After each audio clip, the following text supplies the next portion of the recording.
در مرورگر کلمه‌ای که نوشتم جستجو کنید، بر روی گزینه اول کلیک کنید، وارد سایت شوید و دانلود برنامه را بزنید تا برنامه دانلود شود. برنامه را نصب کنید.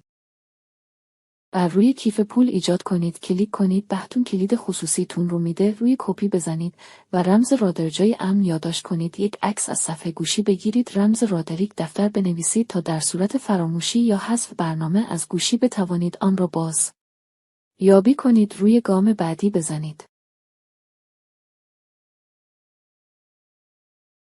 یک رمز عبور شامل حروف انگلیسی کوچک و بزرگ و عدد و علامت وارد کنید. آن را در جای امن یا یک دفتر بنویسید تا فراموش نکنید. تکرار رمز عبور دوباره وارد کنید. کپچا را حل کنید. روی تایید بزنید.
وقتی وارد برنامه شدید موجودی شما صفر است، بر روی شکل آدمک بزنید.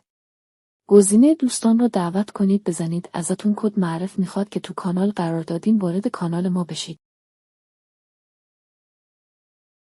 روی کد معرف دستتان را نگه دارید، روی کپی بزنید و وارد برنامه بشید و جاگذاری را بزنید، یا می توانید کد معرف که بالا صفحه گذاشتم را وارد کنید. بعد روی تایید کلیک کنید و وارد صفحه اصلی بشوید. می بینید که موجودی شما اضافه شده.